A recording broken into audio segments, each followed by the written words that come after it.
Hello student, welcome back to my YouTube channel Arihant lecture. Guys, आज के इस video में हम एक इम्पोर्टेंट जीवन परिचय देखेंगे जो कि आपके बोर्ड एग्जाम में 110% आएगा। ठीक है, और ये जीवन परिचय इतना ज़्यादा इंपॉर्टेंट है कि बोर्ड एग्जाम में हर बार रिपीट करता है और आपके बोर्ड एग्जाम में आता ही आता है। लेकिन सबसे मेन चीज़ है कि आपने निबंध को कितना लिखा है।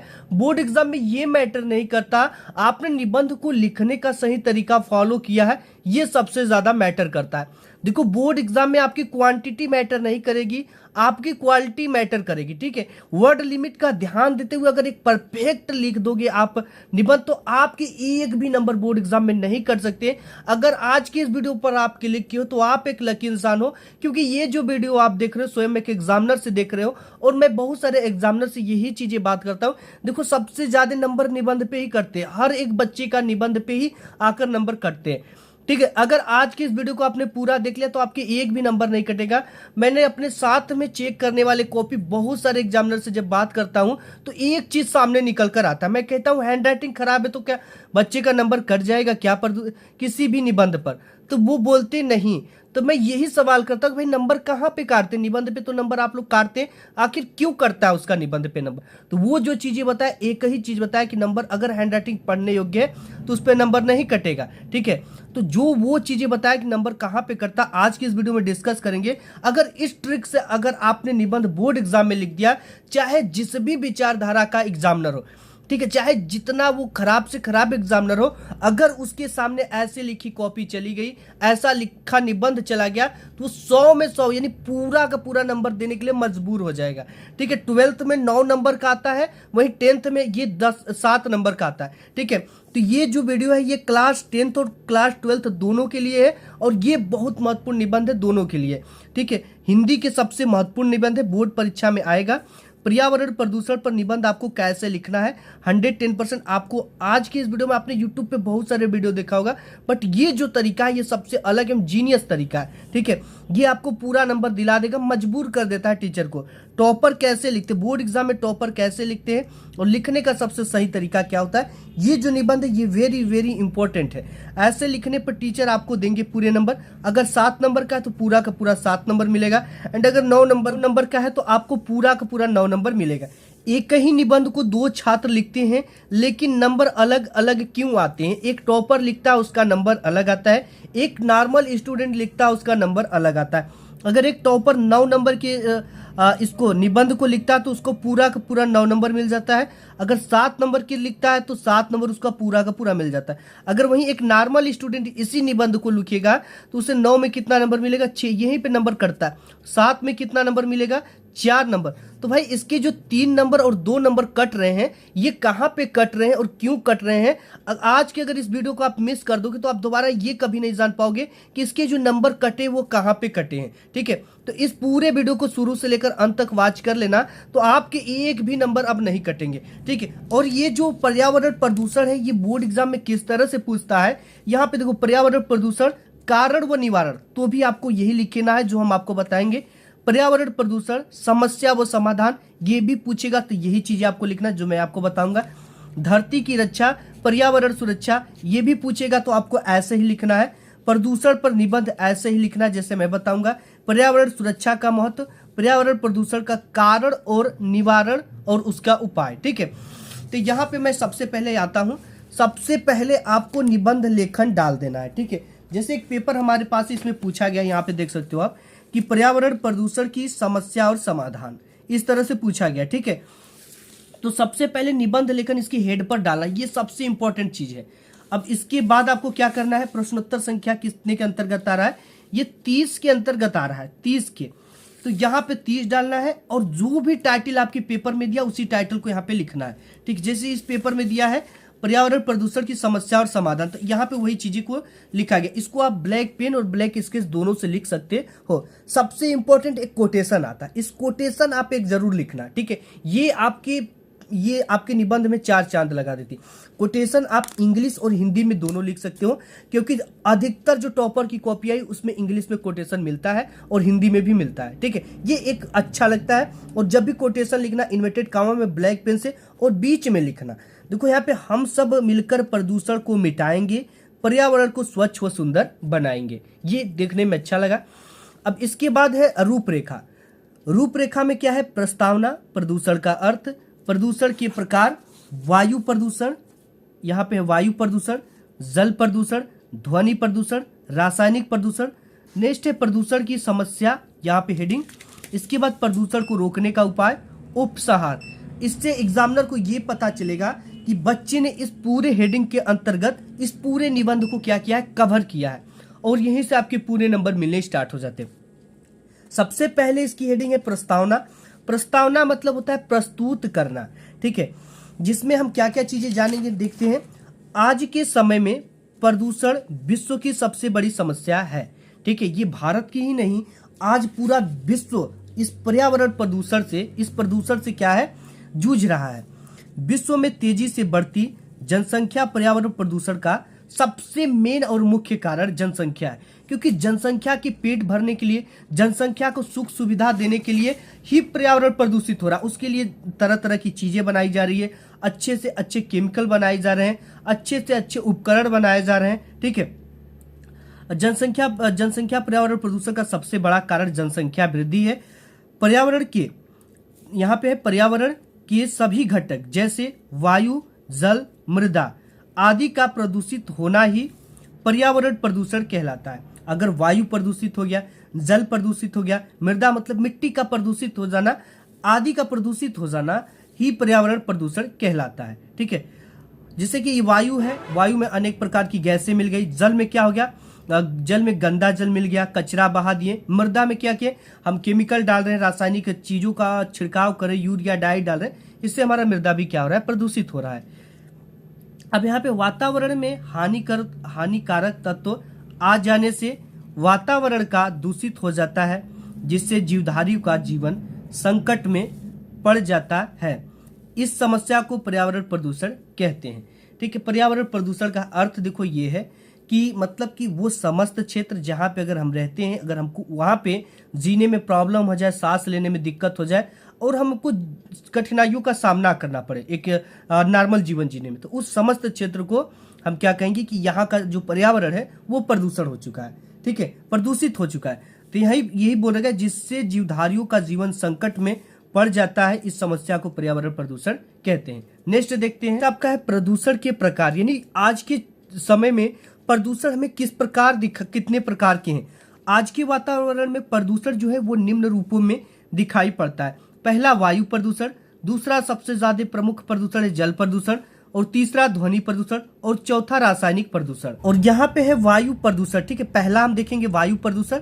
यहाँ पे कि वायु में विशेष प्रकार की गैसें अपने विशेष अनुपात में उपस्थित होती, ठीक है। वायुमंडल जो होता है उसमें विशेष प्रकार की गैसें अपने विशेष अनुपात में उपस्थित होती, इसमें भी कई परत होते हैं, ठीक है। जीवधारी अपने क्रिया में, जीवधारी जो होती है अपने क्रिया में, हम लोग जीवधारी हैं, क्रिया में ऑक्सीजन, ठीक है, ऑक्सीजन व कार्बन डाइऑक्साइड का उपयोग करते हैं।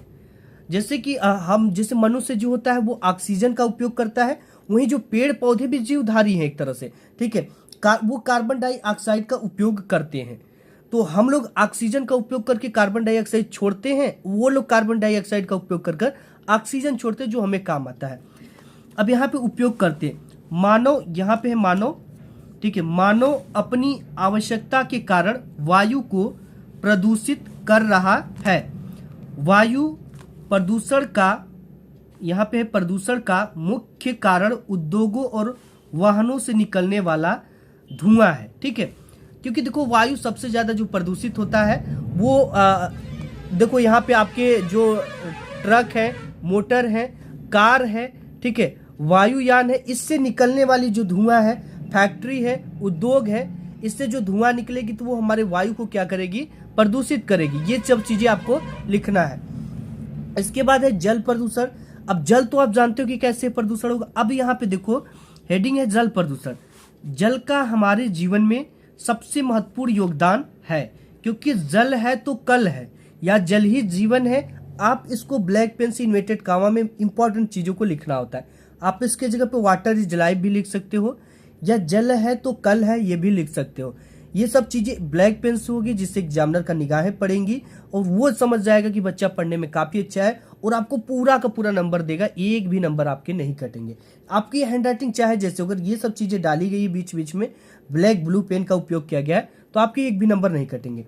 अब यहाँ पे देखो, जल में कुछ तत्व जैसे जैसे खनिज लवण, ठीक है, खनिज लवण, कार्बनिक, अकार्बनिक गैसें आदि का अधिक मात्रा हो जाने के कारण जल प्रदूषित हो जाती है। अगर जल में खनिज लवण, कार्बनिक, अकार्बनिक गैस की मात्रा अधिक हो जाती है तो वो क्या होता है, जल प्रदूषित हो जाती है। कल कारखानों और घरों के नालों से निकलने वाले गंदे पानी व कचरे कई बार नदियों और अन्य जलाशय में बहा दिए जाते हैं, जिससे जल प्रदूषण के कारण उनकी अनेक बीमारियां पैदा होती हैं। अब देखो, हम क्या करते हैं कि जो हमारे नदियों के, जो हमारे घरों के गंदे पानी होते हैं, कल कारखानों के गंदे पानी होते हैं, उद्योगों के गंदे पानी होते हैं, उसको हम क्या करते हैं, उसका प्रवाह सीधे नदियों में कर देते हैं। ठीक है, नदियाँ को प्रवाह करते तो नदी क्या होती है, गंदे हो जाते हैं। उस पानी को पशु पीते हैं, मनुष्य उसमें नहाता है तो वो क्या होता है, बीमार हो जाता है, और उसे एक बीमारी भी पकड़ लेती है। वो चीजें आगे देखेंगे। और उससे क्या होता है, हमारी जो जल है वो प्रदूषित हो जाती है। ऐसे में इसका उपाय भी हम देखेंगे आगे। अब यहाँ पे देखो, अन्य जल प्रदूषण के कारण उनकी अनेक बीमारियां भी पैदा होती हैं। जैसे दूषित जल से होने वाला सबसे खतरनाक बीमारियां हैजा है। ठीक है, हैजा एक खतरनाक बीमारी है जो कि दूषित जल का सेवन करने से, इस्तेमाल करने से होता है। और इसके अलावा दस्त हो जाता है, पेचिश हो जाता है, टाइफाइड हो जाता है, बुखार इत्यादि आपको गंदे जल से हो जा सकता है। अब देखो, इन सब इंपॉर्टेंट चीजों को ब्लैक पेन से लिखा गया है, इस चीज का आपको ध्यान देना है। नेक्स्ट देखते हैं। नेक्स्ट आपका है नॉइस पॉल्यूशन, यानी ध्वनि प्रदूषण जिसे आप कहते हो। अब यहाँ पे कि ध्वनि प्रदूषण आज की एक नई समस्या है, इसे वैज्ञानिक प्रगति ने पैदा किया है। अब देखो, ध्वनि प्रदूषण है, इसे वैज्ञानिक प्रगति ने जरूर पैदा किया है, क्योंकि देखो आज के समय में लोगों को क्या चाहिए, सुविधा चाहिए, माल ढोने के लिए ट्रक चाहिए, यात्रा करने के लिए बसें चाहिए, और लग्जरी लाइफ जीने के लिए 4 व्हीलर चाहिए। तो ऐसे में ये जितने भी उपकरण हैं, ये जितने भी वाहन हैं, ये तो आवाज करेंगे, हार्न बजाएंगे, एक इनकी इंजन की अलग आवाज आएगी। ठीक है, यही चीजें बता रहा है कि इसे वैज्ञानिक प्रगति ने पैदा किया है। ध्वनि प्रदूषण आज की एक नई समस्या है, इसे वैज्ञानिक प्रगति ने पैदा किया। जैसे ट्रेन, मोटर, कार, कारखाने, मशीनें, लाउड स्पीकर, ट्रैक्टर, जेट विमान जो काफी आवाज करते हैं आदि के तीव्र ध्वनि के कारण ध्वनि का संतुलन बिगड़ जाता है। अब देखो, ये सब चीजें हैं, इनको ब्लैक पेन से लिखा गया, इंपॉर्टेंट चीजों को जाता है, जिससे ध्वनि प्रदूषण बढ़ जाता है। यानी कि ये सब चीजें जब आवाज करती हैं तो जो ध्वनि का संतुलन है वो बिगड़ जाता है, इससे क्या होता है, ध्वनि प्रदूषित हो जाती है। यानी कि एक तरह से आप कह लो कि आप जितनी आपकी 10 डेसिबल सुनने की क्षमता है, अगर उससे ज्यादा तेज की आवाज सुन रहे हो तो वो आपके लिए ध्वनि प्रदूषण है, वो आपके स्वास्थ्य के लिए हानिकारक है, वो आपके अंदर चिड़चिड़ापन पैदा कर सकता है। ठीक है, सुनने की क्षमता कम हो सकती है। अब यहाँ पे है कि जिसका प्रभाव लोगों के मानसिक संतुलन पर पड़ता है, जिससे मनुष्य अत्यधिक चिड़चिड़ापन व बहरापन हो जाता है। वो बात बात में आपसे लड़ जाएगा, आपसे चिड़चिड़ापन हो जाएगा। ये सब चीजें इंपॉर्टेंट है। ठीक है, ऐसे आपको लिखना है पूरा। एंड इसके बाद है रासायनिक प्रदूषण, यानी केमिकल पॉल्यूशन। देखो, केमिकल पॉल्यूशन क्या है कि आज के आधुनिक खेती से रासायनिक प्रदूषण तेजी से बढ़ रहा है। देखो, आज के जो समय है, बिना केमिकल की कोई भी सब्जी हो गया, चाहे फसल हो गया, उसे उगाया नहीं जा सकता। इम्पॉसिबल है भाई, क्योंकि इतने ज्यादा कीट आ गए हैं कि ये पॉसिबल ही नहीं है। अत्यधिक जनसंख्या वृद्धि, ठीक है, के कारण उपज में वृद्धि के लिए दवाइयां व कीटनाशकों का उपयोग किया जा रहा है। किसान अपने खेतों में फल को बढ़ाने के लिए, फूल को लेने के लिए, पौधे को तैयार होने के लिए, कीटों से सुरक्षा के लिए अत्यधिक दवाओं का छिड़काव कर रहा है, उनके जड़ों में खादी डाल रहा है। ठीक है, उर्वरक खाद का उपयोग कर रहा है, इससे रासायनिक प्रदूषण बढ़ रहा है। अब देखो, प्रदूषण के कारण क्या है। पर्यावरण प्रदूषण का सबसे बड़ा कारण विश्व में तेजी से जनसंख्या वृद्धि, क्योंकि जितने भी काम हो रहे हैं, कल कारखाने लगाए जा रहे हैं, खेती में ज्यादा से ज्यादा केमिकल का उपयोग किया जा रहा है। ठीक है, ज्यादा से ज्यादा कार, मारुति, जेट विमान, ट्रेन, बसें इत्यादि चलाई जा रही है। ये सब जनसंख्या के लिए चलाई जा रही है। ठीक है, तो पर्यावरण प्रदूषण का सबसे बड़ा कारण विश्व में तेजी से तेजी से जनसंख्या वृद्धि है। विश्व की जनसंख्या आज सुरसा की भांति विकराल रूप धारण की है। अगर हम प्रदूषण पे नियंत्रण लगाना चाहते हैं तो पहले विश्व की बढ़ती हुई जनसंख्या पर नियंत्रण लगाना होगा। ठीक है, नेक्स्ट देखते हैं। नेक्स्ट उसमें आगे कि दूसरा कारण विज्ञान है। मानव पर इसका बुरा प्रभाव पड़ रहा है। ठीक है, विज्ञान ने मानव जीवन को सुलभ बनाने के लिए अनेक यंत्रों का उपयोग किया जा रहा है, जिसके कारण प्रायः पर्यावरण प्रदूषित हो रहा है। साथ ही अनेक उद्योग धंधों के कारण भी दूषित धुआं पर्यावरण में फैल रहा है, जिसके पर्यावरण प्रदूषित हो रहा है। यानी कि आज की डेट में पर्यावरण प्रदूषण का विज्ञान भी बहुत बड़ा कारण है, क्योंकि ये ऐसी ऐसी चीजें बना रहा है जिससे पर्यावरण प्रदूषित हो रहा है और उसका मनुष्य उपयोग भी कर रहा है, क्योंकि उपयोग नहीं करेगा तो वो काम सुलभ नहीं होगा, महंगे पड़ेंगे।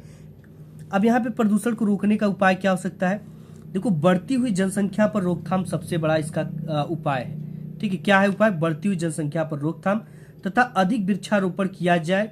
जल में कचरे व मृत शवों को न बहाया जाए तथा धुआं से बचने के लिए कल कारखानों को वहां बनाया जाए जहां जनसंख्या कम हो। ठीक है, सबसे इंपॉर्टेंट चीज है प्रदूषण को रोकने के लिए बढ़ती हुई जनसंख्या पर नियंत्रण लगाया जाए, उनको शिक्षा के प्रति जागरूक किया जाए, हम दो हमारे दो की मतलब उसको अपनाया जाए। ठीक है, और कल कारखानों को वहां बनाया जाए जहां पे जनसंख्या निवास ना करती हो, और नगरों से दूर बनाया जाए। कल कारखानों में चिमनी लगाया जाए जिससे उसका जो धुआं है वो काफी ऊपर जाए, लोगों तक ना फैल कर उसे नष्ट करे, लोगों को इफेक्ट ना डाले शरीर पर। उपसंहार क्या है? इसके लिए हम सबको मिलकर पर्यावरण को बचाना होगा, तभी ये बच पाएगा। प्रदूषण की समस्या आज पूरा विश्व में है। इसके लिए शासन व सरकार को भी पूर्ण रूप से इस पे ध्यान देना चाहिए और पर्यावरण को बचाने के लिए उचित कार्य करना चाहिए। ठीक है, ऐसे आपको पूरा प्रदूषण लिख कर आओगे। ठीक है, पर्यावरण पे प्रदूषण किस कैसे कैसे पूछेगा ये भी हम आपको बता दिए, तो आपका एक भी नंबर नहीं कटेगा। इस बच्चे को यहाँ पे कॉपी में आप देख सकते हो पूरा नंबर मिला भी है, तो ऐसे लिख कर आओगे तो आपका एक भी नंबर नहीं कटेगा। आज के इस वीडियो में बस इतना है, मिलूंगा एक नेक्स्ट वीडियो में, तब तक के लिए धन्यवाद।